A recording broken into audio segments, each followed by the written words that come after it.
Hello, Rebecca. Welcome.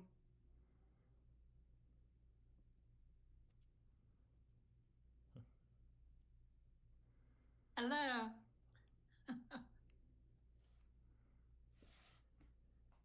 So I guess since it's 6:30, we will go ahead and get started. Glad everyone was able to join us again tonight, and glad we have a chance to come together and just kind of talk about things and move one step farther into our study. Tonight we are going to be looking at Genesis chapter 19, kind of dealing with some of the main issues that have basically come up. The church uses probably the most to really clobber gay people. I mean, this is one of the passages that is most commonly used, and it's kind of interesting. And we'll look at a couple of different passages. Well, we'll mention, not spend a whole lot of time on them, a couple of different passages tonight. But what's really interesting is how this passage is used in such a difficult way, a hard way against gay people. But the other passages also deal with basically the same type of stuff, but you never hear them used. And so, anyway, we'll talk more about that in a minute. So, again, tonight we are looking at Genesis chapter 19. And as we get started, the first thing I'd like for us to talk about, or kind of our opening idea here, is to better understand the use of violence and power and sexual violence, especially as a form of domination, and this throughout history. Anyway, we see that sexual violence has always been used. Sexual violence has been used across human history, especially men against other men, but men against women. Um, Men against children. I mean, there are a lot of reasons, but sex was used and has been used throughout history as a weapon to show people that they needed to be submissive, or as a way of saying I'm dominant over you. Kings who would attack a land would use this as a means of humiliation against other kings or leaders, and so it's been very common throughout history. We see it from the medieval times. We see it from ancient civilizations as far back as the Egyptians and the Persians, and then we know like Greeks and Romans. That was very common in the Greek and Roman cultures. But even in modern day conflicts, and that to me kind of blows my mind a little bit, that even today in the 21st century, there's still a type of sexual violence, sexual humiliation that is used to make people feel more superior over someone else. We know that studies, especially psychological studies, when you deal with people who have been raped or molested, a lot of times there was a power dynamic there that the person who is doing the crime was trying to show power over the other person. And many times it is not even for a sexual gratification as much as it is that power dynamic of showing that I'm more powerful than you, I have more power than you in this certain situation. And even today, we hear about things like that a lot, but in modern day societies, we still hear about this being used in things like prisons and well, prisons especially, but even in different warfare where people will go in and take over a village, and then someone or more than one person from the victor who came in and took over that village will subject people, men, women, children, to this type of sexual humiliation. And one of the most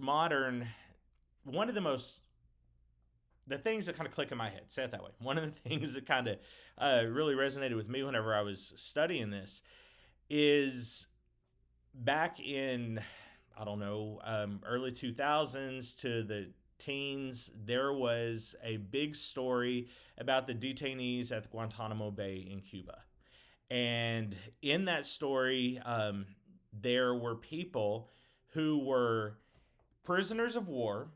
They had been captured because they thought they were members of whether it be Al Qaeda or any other type of uh, terrorist type fashion, that they would take these people and as a way of trying to dehumanize them, to humiliate them, and cause them to be willing to finally break and tell the bad, evil atrocity that was coming, they actually would physically and sexually abuse these detainees.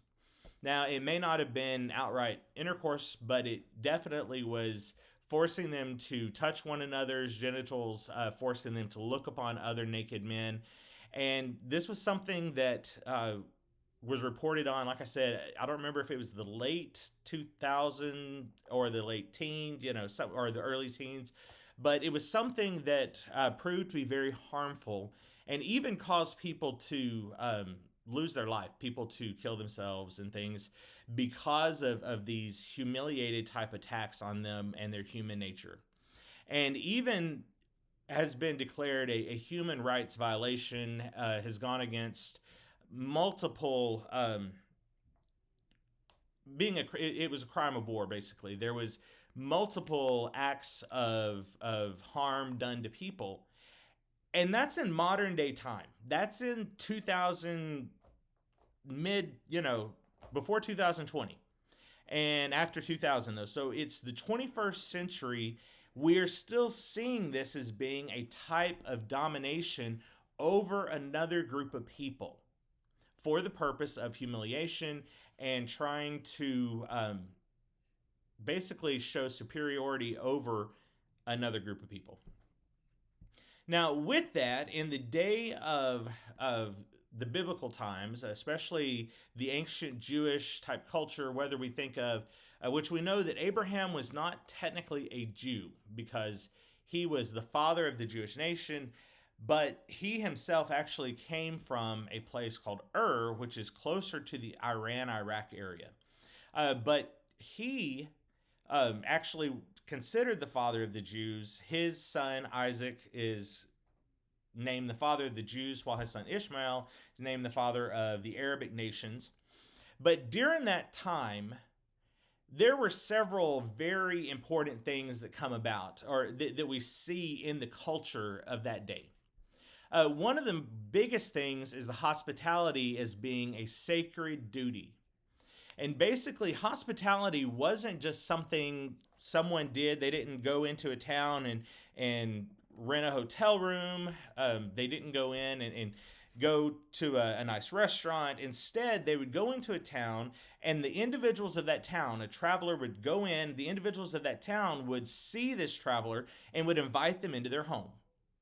And this was a very important thing that happened in the culture of, especially we see in the book of Genesis. We see this multiple times throughout Genesis, even into the other Old Testament books, to where people will go into a city and they will be just received in by someone, whether they're received in by a family or an individual. But we read stories like Abraham, how Abraham showed a radical hospitality, welcoming in the strangers, offering them food, especially leading up to the story we're looking at tonight in Genesis 18. We know that what referred to as the angels of the Lord came to Abram, and he invited them into his home, built a little tabernacle for them, like a tent, put a little covering over it, and offered them food and rest and water and thing to show hospitality towards them.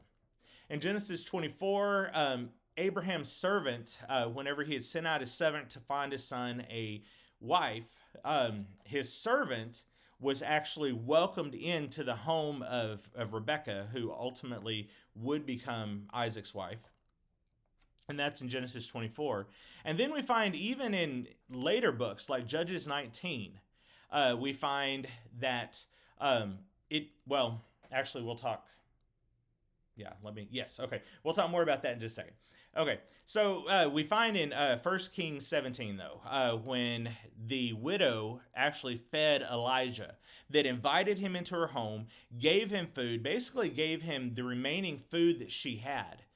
And ultimately, her act of hospitality brought a blessing in her life that God allowed her grain and her oil to continue to multiply to the point that she and her son was able to live through the entire time of famine, and even offering food to Elijah every day during the time he was there. So uh, the hospitality in the ancient Near East was very important to the people. We also find, though, that there is a major problem with xenophobia, fear of outsiders. Cities were built with these huge, massive walls. We know, like Jericho, the Bible talks about the wall of Jericho being massive, tall, and wide. And some ancient records show that the wall of Jericho may have been wide enough for a chariot to ride on top. Now, I don't know. For this particular study, I didn't look that up to say one way or the other, but we think of these major walls, these major systems that are trying to keep people out of the cities. And if someone were to come into a city that they weren't welcomed, they would be shunned, they'd be pushed out. And there was this fear of other people coming in. We find that in Egypt, whenever the people of Israel were actually in the land of Egypt, after Joseph had passed away, and the pharaohs no longer saw them as being supporters, but instead saw them as being a threat, and actually took them as slaves. And it was because they were scared that the Hebrews were going to continue to multiply and ultimately take over the area of Egypt. We also see in places like the New Testament in Luke 9, where the Samaritans refused to welcome Jesus and the disciples into Samaria. And so it was very common for different cultures and different people to not want to be around and not be associated with outsiders. Now, mentioning Judges 19, Judges 19 I mentioned a moment ago, but this is another type of sexual violence and public humiliation that we find in the Bible. And as I said when we first started, it's interesting to me how Genesis 19, the story of the angels of the Lord going into Sodom and being threatened with this sexual abuse, is used to attack homosexuals. But when we look through the rest of the Old Testament, such as Judges 19, 2 Samuel 10, and Isaiah 36, we find other instances where there was some type of a sexual humiliation done. So in Judges 19, the men had gone into the area of Gibeah, and it actually says that they were stripped. They had gone into a home. It's very similar to the Sodom story. They'd gone into this home, and the men of the town come to them and say, "Bring this guy out. We want to know him. We want to show him who's boss," basically. That was the idea. And instead, the homeowner says, "Well, I have a daughter that's a virgin, and then the man who's come in has a concubine. We will send them out to you, and you can have them to do what you want to." And they did. Unlike the story in Sodom, they actually sent these two women out, and they were abused and molested, and ultimately the concubine died. And the man who owned the concubine, or who had the concubine, picked her up, carried her home, and then cut her into pieces, sending her body parts to different areas of the land of Israel to show them the evil and atrocity that had been done. Then in the story of David in 2 Samuel 10, David's envoy is heading through the land, and they're attacked. And in the process of them being attacked, they're actually stripped from the waist down. They take the people that attack them, shave the side of their face, and cut off their robes from, and it says that basically from their back end down, and it talks about a type of sexual humiliation. It doesn't say that there was actual assault as much as it was just humiliation, but it was still a type of sexual humiliation that was done. Then again, we also see that in Isaiah 36, when the Assyrians threaten Israel or Jerusalem with a type of attack to where they too would, instead of sexually assaulting them, but would humiliate them sexually. I mean, that's basically, this is a ongoing problem throughout the Old Testament. But the only one that is ever used to speak against gays is Sodom. Even though it's very plain in the Judges story that they were again coming to capture this man, to humiliate him. The men attacked David's people in 2 Samuel 10 and stripped them from the waist down and caused them to flee. And all of these were done, but they're never used to talk about homosexuality.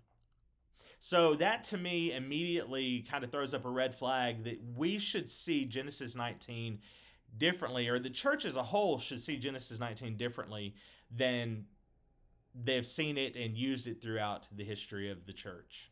So before we move into that, anybody want to say anything or comment before we move into the actual story of Genesis 19? Just want to make sure that if anybody... Okay. By the way, guys, if I get to talking too much and it feels too much like a college lecture, please let me know, and I'll you're more than welcome to chime in if something comes up. So, wait, I was going to add something in. Yeah, go ahead. I found interesting as you were talking about it, how the way they used things to scare people in the past is the same thing is utilized today. Of they're going to take over our country, they're bad people. We have to dispose of them. We have to get rid of them, and all of these things. So obviously, it's a pattern that has been used throughout history, and I just find that interesting. No, that's a very good thing to mention. And the xenophobia in itself, we hear about it in our culture, we hear about it in other cultures throughout the world, but it's always that thought of, oh, well, the outsider is going to take over our country, or it's going to take over our society, take our jobs, take our children, take our, whatever it is. They always find something that will strike fear in people's hearts. And one of those things is the outsider, whoever that outsider is, will come in and hurt you. And that's basically how these people saw the men who came into the city in Genesis 19. So as the story opens, these two guys, we think of them as being angels, had gone to talk to Abraham. And Abraham, there's three of them actually, they had met with Abraham. Abraham sat them down, had this meal, offered them drink, offered them rest. And then they tell him, listen, we're about to destroy all of the 10 cities of the valley, which was Sodom, Gomorrah, Zoar, and a bunch of other cities around. And Abraham tries to argue with the lead person, whether some people see him as being Jesus, basically an Old Testament version of Jesus. Some people just see it as being an angel, like a head angel. But Abraham keeps saying, but what about if we find this certain number of people in the city that are still good people? Will you spare the whole city? And the angels keep saying, yes, we will. We'll spare it. And he finally gets down to this really small number, but at that point, it's pretty evident that there's not anyone in the city who's good anymore.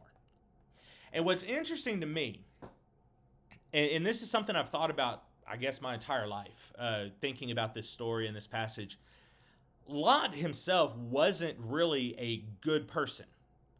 We know that Lot basically took the greater of the two birthrights. Abraham told Lot, I want to give you whichever side of this mountain you want. Do you want this side that has good and fertile, or do you want this side that's all desert and wilderness? And he says, no, I definitely want the good, fertile side, and ultimately led him to making his way to Sodom. And in the story in Genesis tells us that he slowly over time moved towards the cities of Sodom and Gomorrah and ultimately moved into Sodom and built a life there.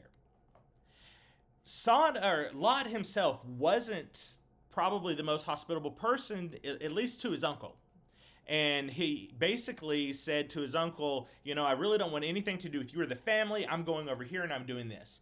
And that has always hit me as interesting, because then we find him in a place that is not hospitable, a place that is very much against outsiders and very much against.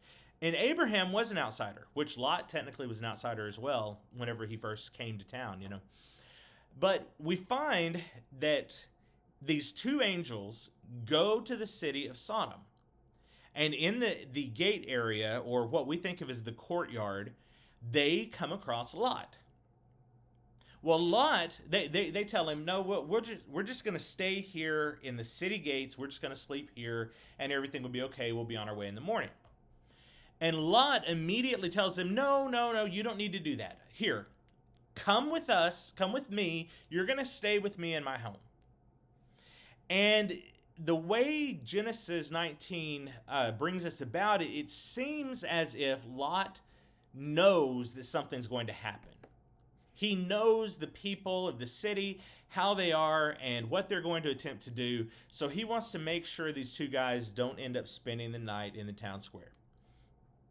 Brings them into their home, they eat, and later that night they find that this group of city men, and the way it talks is it says basically everyone from basically an adult age. So you're looking at, could be 12 or 15 years old, up through men who are great grandfathers, just every man, everyone who is considered a man in that town comes to Lot's door in chapter 19, verse 5, and says, where are the men who came to you tonight? Bring them out so we may know them.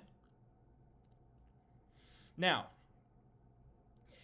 the word here is Yada, which is actually, it's very close to Yoda, but it's a Y-A-D-A. And it actually refers to, we know it refers to sexual intercourse, but in this case, it's referring to a type of sexual assault. It's not the same word that is used for intimacy in the Old Testament.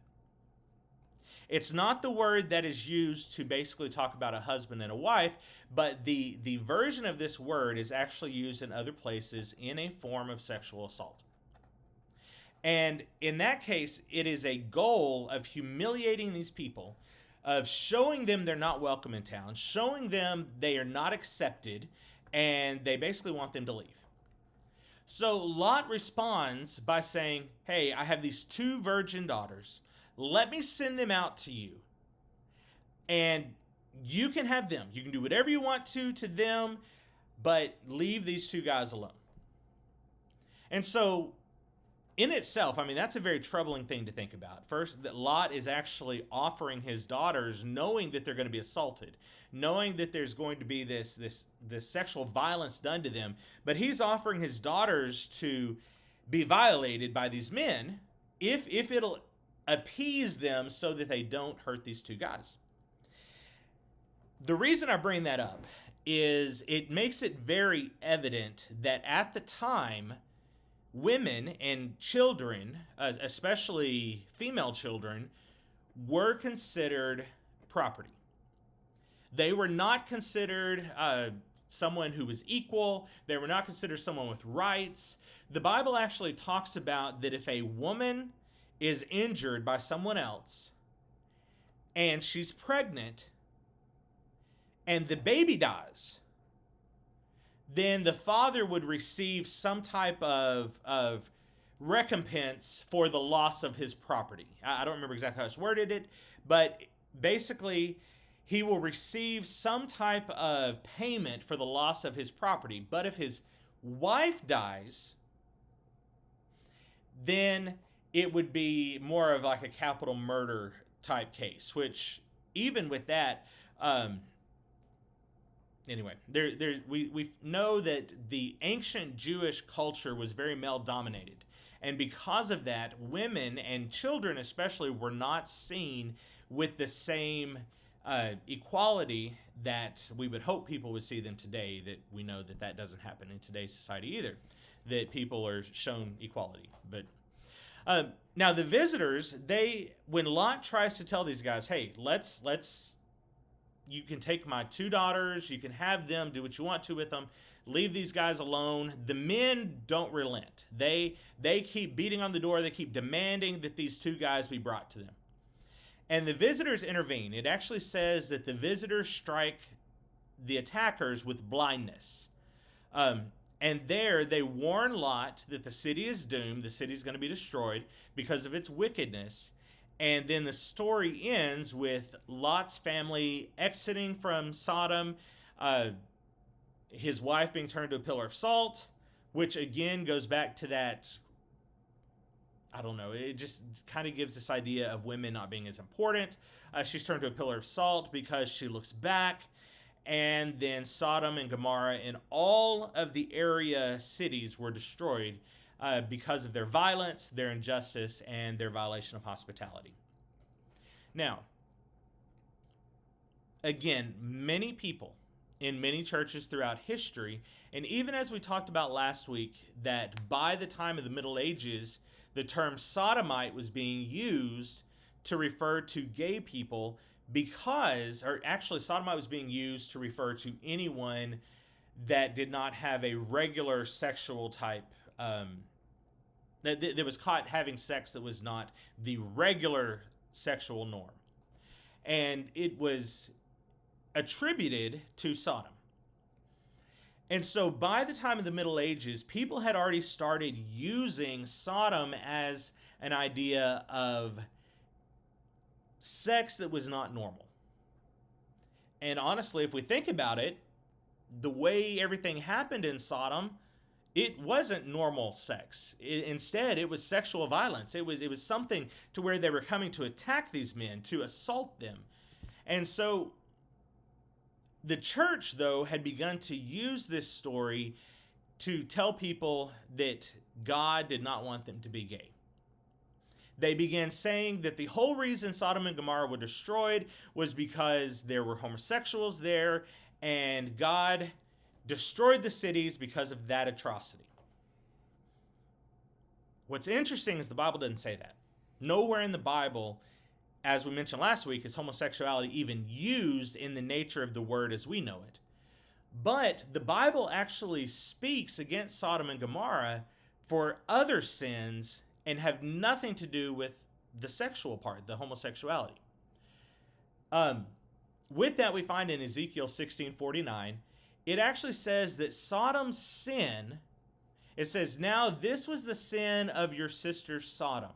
She and her daughters," talking about the people and the other area cities, "were arrogant, overfed, and unconcerned. They did not help the poor and the needy." Now, the reason why Ezekiel is talking about this is because the people of Jerusalem, the people of Israel, had actually begun to live their lives in much the same way.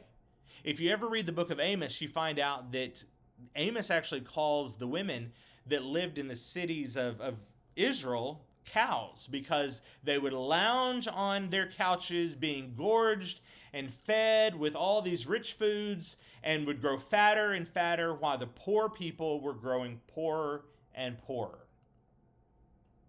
Now, not getting into politics, but I think we can kind of see the parallel there with modern day United States. You know, this idea of the rich getting richer and richer and richer, and the poor getting poorer and poorer and poorer. And that's what we find in the life of the people in Jerusalem, especially in the time of Amos and Hosea and others. So Ezekiel is speaking against the people of Israel, saying, and just the same sin that Sodom committed, where they were arrogant, overfed, unconcerned, didn't help the poor or needy, that's the same thing that you, Jerusalem or Israel, are doing.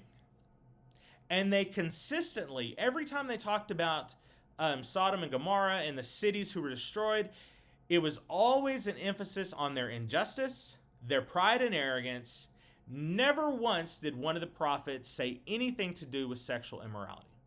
It just was not mentioned. That was not something that the biblical writers thought of when they thought of Sodom and Gomorrah.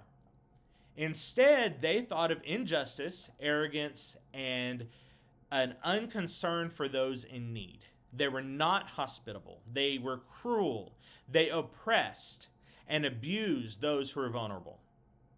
Not once did any of the prophets ever say that the people who lived in Sodom and Gomorrah were gay, and so because of that, or even using more ancient terms, that they were any type of sexual sin. It was always something to do with being inhospitable to people that were weak, inhospitable to the poor, the needy, and the foreigners.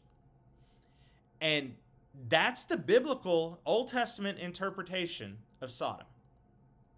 That's how the prophets saw Sodom, and we're going to find out in a minute that that's how Jesus saw Sodom. But before we talk about Jesus, another thing that to me, being a numbers guy, I actually teach geometry, high school geometry, and so because of that, numbers is kind of an important thing to me. I want you to think about this. We see the men of Sodom. They come in a drove, all of these men, from about age 15, maybe younger, through older adult. And they're coming to ask for these guys to be brought out so that they can basically have this sexual assault with them. And a lot of times, at least in churches that I've been in, I've heard people actually say that the entire city was full of gay men. That was why God hated Sodom so much. But there's a probability issue there. Population studies basically say that usually between 3 and 6% of men identify as gay. And if you include people of other sexualities, up to 10% of the population. Some more, some less, depending on where the study was done. But usually 10% of the population is the high end of that probability example.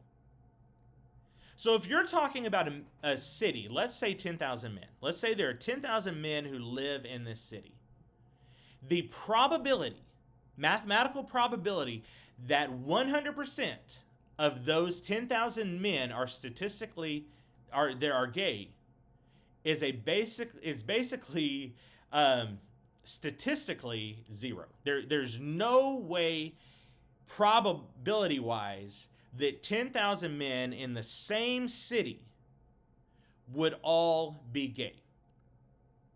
I mean, there's really no way, probability-wise, if we're looking at the max of 10% of the population being some form of queer, that 10,000 men living in one city would all be gay. I mean, it's impossible. There's no way that would be a probability, especially in the time of the Jewish people when the time of Sodom, where everyone was much more focused on patriarchy and men being dominant, men being masculine. And so the probability, even though many people use this as saying that everyone in that city was gay, the probability of that being even a possibility is 0.10 to the 10,000th, negative 10,000th probability. So you're looking at something that is such a small probability that it won't even register on the scale. Now, sexual violence was very common in the Old Testament, which we've already put that out. We've already explained that. We've even mentioned how even up until today's time, sexual violence is still a very common thing. And so Sodom's sin had nothing to do with being gay. Sodom's sin had to do with the way they treated other people. Whether it be the sexual violence, but their injustice, their inhospitality. Not one thing has ever said that it was because they were gay. And as I said a moment ago, even Jesus points this out, okay? And most people know that churches really like the words of Jesus, right? But Jesus warns multiple times and mentions Sodom. Never once does Jesus say anything about Sodom because of sexual conduct. He mentions in Matthew 10:15, Jesus warns the cities that reject the disciples. He says, "It will be more tolerable on the day of judgment for the land of Sodom and Gomorrah than for your town." So when the disciples tried to go into the city, and the city officials and the people who lived in the city rejected the disciples and turned them away, Jesus warned them, saying, it's going to be more tolerable for Sodom than it is for you because of the way you have treated us. Never once does he say anything about sex. He doesn't say anything about being gay. He doesn't say anything to do even with sexual assault. He just says that it's going to be more tolerable for them on the day of judgment than it will your town. In Luke 10:12 is a parallel passage that also mentions Sodom's judgment. And again, it is rejecting the messengers or the people that came into the town with a message or a word, and them, the people of the town actually refusing them and kicking them out. Again, not once was sexual conduct even mentioned in Jesus's discussion. Again, he uses in Luke 9, he invokes Sodom as a symbol of divine judgment against those who refuse others and refuse peace. And if you look through the New Testament, every time Jesus mentions Sodom, not once is it ever about the LGBTQ community. Not once is it ever about people who love someone of the same sex, or someone who is transgender, or someone who, a drag queen, none of that. Jesus never says anything about anything like that. Instead, he's constantly talking against people who are violent, arrogant, and inhospitable. And I don't know about you, but that really, looking at the Old Testament and even into the New Testament, how it's never brought up. Not once is it ever mentioned anywhere else that Sodom and Gomorrah were destroyed because of them being gay. No one is ever able to use any other verses to corroborate that other than them using Genesis 19. There's no other verse that people can even use to allude to that except for Genesis 19. So, before we move to this last part, is there anything anybody's thought about or come up with you'd like to say before we move to the next little part? Everybody good? Yes, ma'am. I ask, this is Rebecca. I was wondering about Romans 1:24. We're going to get there. Of course, that's Paul. Yeah, we are going to get to Romans later in the study in a few weeks. What's interesting is when we look at several of those passages, and if I remember correctly, Romans is one of them, that is actually it's kind of like a poem taken from another writing that Paul used to describe certain people. And it really, a lot of people believe it's taken out of context.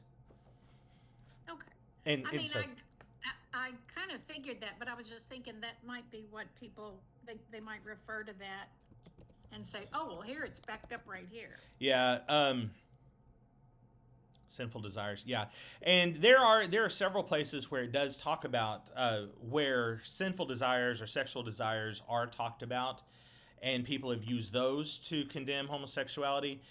But to the best of my knowledge, none of them actually bring up this particular passage as being its reference. It's usually something else, isn't it? I'd have to look up Romans 1:24.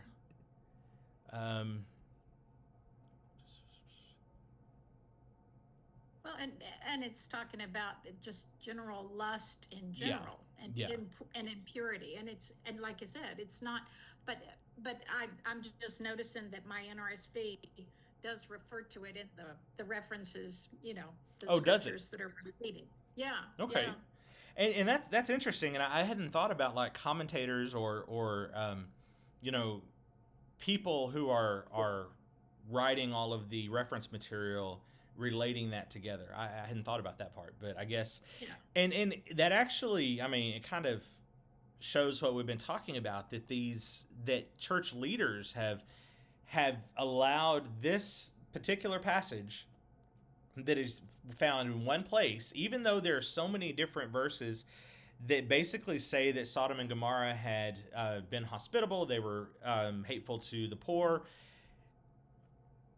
that these verses are still used by so many churches as talking about gays.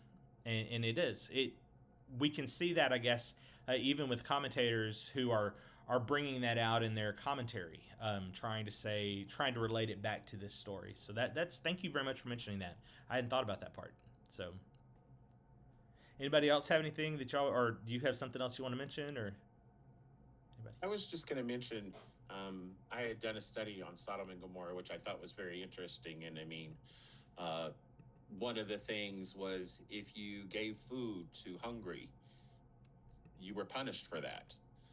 If you gave money to someone who was begging and stuff, when they died, you could dig through them and take that money back from them. And, that everything was very skewed for the rich and powerful in the city to take advantage of the other people. That's crazy. I've never actually done a study specifically on the cities so I'm that makes me want to look it up and kind of see. I know that the Jewish people, they were in Amos, they were actually selling people into slavery for the cost of a pair of sandals. And so we find that same idea coming up other places in the Bible, but I didn't know that it was quite like that in the time of Sodom. That's very interesting. Anybody else have something you want to bring up or mention? I think, no, maybe it's a digression. I think for the purpose of this study, we're talking about clobber passages, and it's kind of important to engage with people who are going to hold like this really strong idea of inerrancy of Scripture, that there just couldn't be anything that you can't have questions about it. But I think a lot of us have questions about. We're talking about an event that may have happened 4,000 years ago, and then probably wasn't written down until maybe 3,000 years ago at the very earliest. And to a certain extent, I mean, I guess I have questions beyond, for sure. There's no doubt in my mind, I'm completely agreeing with everything that you're saying and with what Ezekiel says, that the sin of Sodom has nothing to do with men loving men and women loving men. It has nothing to do with that. But also, it is a story about divine punishment, that God got so ticked off at a city that God sent angels to kill everyone in that city. And I think having questions about that doesn't jive with the Jesus that we meet in the New Testament. It's another question that is worth discussing. That's a very good point. First thing I want to mention that you brought up, and I love that you're bringing this up. Greg and I actually talked about this yesterday. We weren't talking about this passage. We were talking about something totally different, but we were talking about what you just said about this is a story that happened very, very long time ago, and it took probably 1,000 or more years before it was written down. We attribute the book of Deuteronomy, for instance, to, the church as a whole, especially inerrantists. They believe that the book of Deuteronomy was written by Moses, right? It's a book of Moses. And I have heard preachers get up my entire life and say Moses wrote Genesis, Exodus, Leviticus, Numbers, Deuteronomy. Well, you know where I'm going with this, Adam. But Deuteronomy was actually, at least scholars nowadays believe Deuteronomy probably was not written until the Babylonian captivity, which was time of Isaiah, Jeremiah-ish. I mean, so we're talking about major time difference between Moses and the prophets. And when Deuteronomy was written, it was actually written as a recap or basically bringing the book of Leviticus and all of the stuff that happened in Leviticus, and even the laws that came up through Exodus, Numbers, and Leviticus, that they were brought back and put together in the book of Deuteronomy. And so Deuteronomy itself is another one of those things that people in the church are very quick to say, oh, well, that had to have been written by Moses. My dad is like that. There are times that he would talk to me about, oh, the books of Moses, and it's interesting how Moses said that he was the meekest of all men, and I'm like, Dad, Moses did not write that book. But I digress. So, yes, you're exactly right. We're talking about an occurrence that happened many, many years before it was written down. It was passed around by people. It was passed around by, even Genesis and Exodus. These other books early on, many of those weren't written down for generations after they escaped out of Egypt. So these stories are stories that were passed by word of mouth. And because of that, easily the stories could have been refined, could have been added to. But one thing we never see in any of those stories, even though it's mentioned, even though the church has tried to tie it back to sexual orientation, nowhere else in Jewish history do we see anyone say that. That's never mentioned anywhere. Even though this was a story that had been passed around for generations until someone finally took time to write it, no one ever said, oh, but it's because they were gay. No one ever, that wasn't a biblical thing. To them, it continued from when it was first written to when Ezekiel was writing about it later, that it was always about the inhospitable nature of the people. And so, yes, I love that you bring that up. So, sadly, I don't remember the second thing you said. Did that? But I guess so. In my head, and it's just asking questions. If there's a chance that this is a story of, if there's a chance that a natural disaster occurs, and a city is wiped from the map. That's right. It doesn't line up with the Jesus of the New Testament. So I guess in my head, I think if a natural disaster occurs and people are wondering for thousands of years, like how did this happen? Why did this happen? And they're in some form of theological imagination trying to figure out, like, could this have been something that God did because somebody did something to earn some kind of a punishment? In my head, that makes a lot more sense than God, who is long-suffering and loves everybody. It's a very hyperbolic story. You have a hard time picturing every adult man in a town showing up at somebody's doorstep to say, we want to sexually assault these two visitors. Yeah. Now, it's a town that for sure has a reputation where they are hostile to outsiders, and maybe that happens. But also, if it's a town that has the reputation of inhospitability, yeah, and then something happens and that town is wiped from the face of the map because of who knows what kind of natural disaster happens, then you could see how people would tell stories about maybe God sent angels to do that. And maybe, I don't know, in my head, that seems to be a lot more understandable, believable than the God who is embodied in Jesus Christ also wanting to show up at a town and murder all of the people, including the women and children who had nothing to do with this. I don't know. Yeah. I completely agree with you. And I'm the same way. I have this thought that I feel like there's a lot of Bible passages. Now, the church isn't going to accept this. Most people, I say that, but a lot of people, especially in Texas, are not going to accept what I'm going to say, but I believe a lot of the Bible is like that. That there was something that occurred, and the people interpreted that as an act of God and had to find a way to blame, well, it had to have happened because of this. Same thing with the people. Before, in the book of Joshua, when God was sending the people across the Jordan River into the Canaan's land, about to start destroying all these towns, he told them at times to destroy everyone, right? How do we know that God really said that? How do we know that God really said, hey, go kill all these people, massacre them, because I want you to have this land?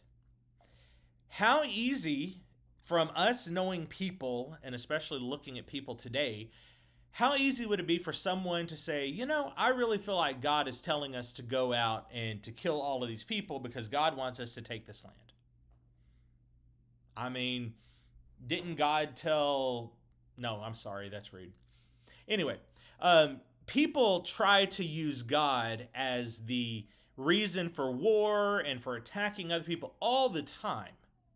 And so, in my opinion, I truly believe that there's a lot, like you said, there's a lot of those things where something happened, whether it be an earthquake or a volcano that destroyed Sodom, whatever it was. We don't know.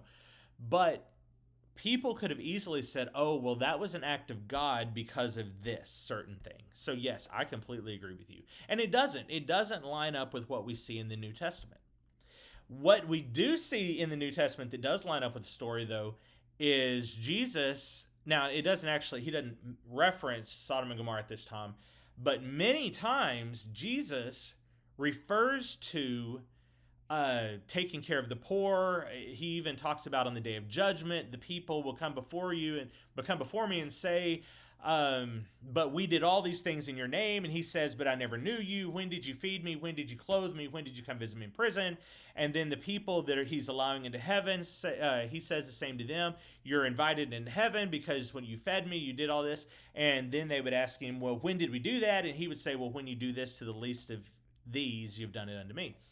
And so the Bible, all the way through, that part does line up. But you know where I'm going with that. The point is, you're exactly right. This is a story that people could have easily adapted the meaning to try to explain something they didn't understand. And we see that throughout history. Every major world religion, to some extent, has those moments. And even if we look at like the Greek and Roman religions, I mean, they were trying to explain how rain happened, and they would make up this story. And most people would say, oh, well, the Greek explanation is totally erroneous. But whenever they look at the Bible and it's a story that's about as bad, oh, but that's the word of God, you know? So yes, I completely get what you're saying. So anybody else want to say anything? I know we're kind of running late on time, but I want to give a chance before we mention this last couple of things real quick. So anything else? So, okay, well, let me, so as we've talked about, clobber passages are basically the passages that have been used as weapons against Christians. I mean, not Christians, against gay people, by Christians, okay? So the clobber passages, this particular passage, the Bible does not connect Sodom with homosexuality. So where did that idea develop?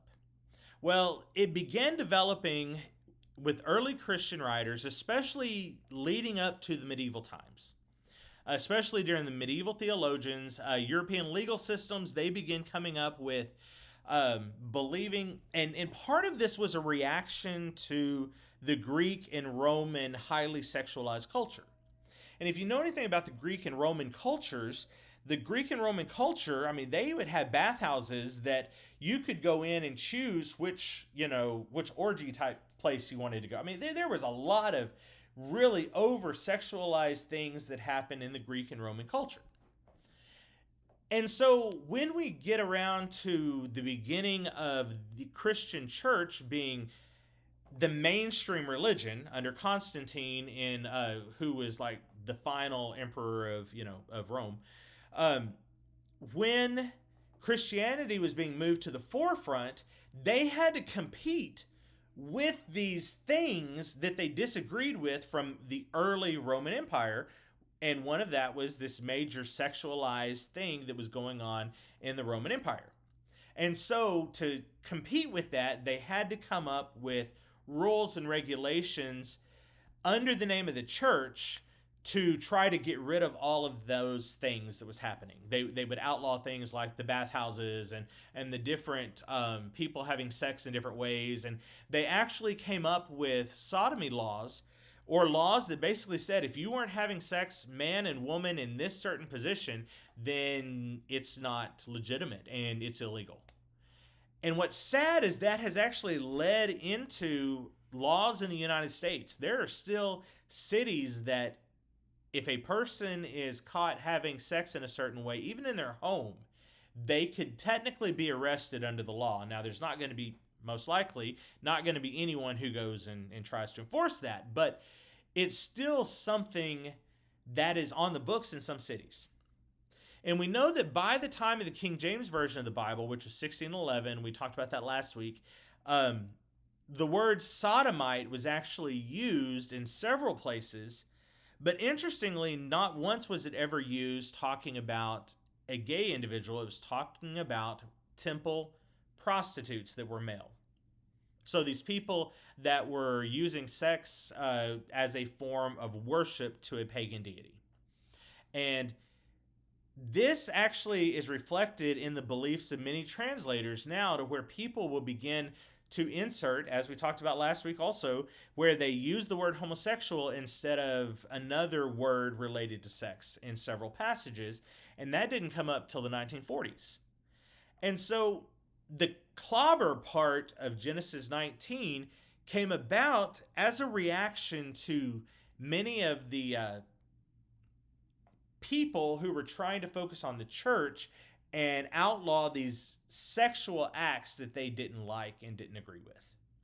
And so during especially the Middle Ages, as this began to develop and Europe was coming up with their sodomy laws, and ultimately it led to the United States, that's where the Genesis chapter 19 really began being used against homosexuals and other individuals who are queer and are obviously not the normal husband-wife sexual relationship. So anyway, that's everything that I have, guys, on Genesis 19, especially since we're out of time. So is there anything else anybody else wants to mention or talk about before I turn it back over to Anthony? Or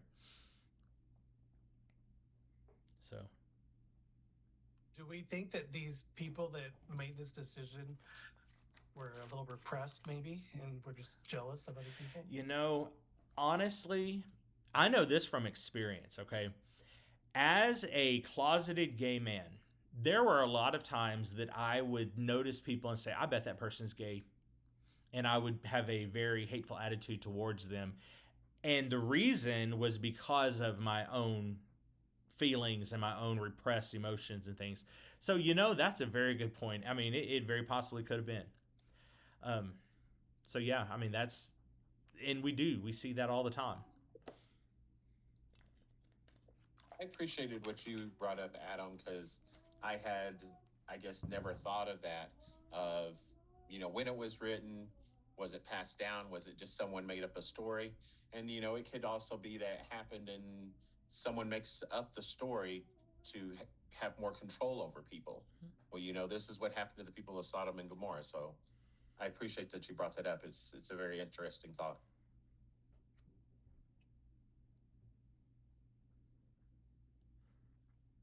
I do too. I really appreciate everyone who was willing to talk tonight. Like I said, I don't want it to seem like I'm trying to control everything. So I like when y'all are willing to talk.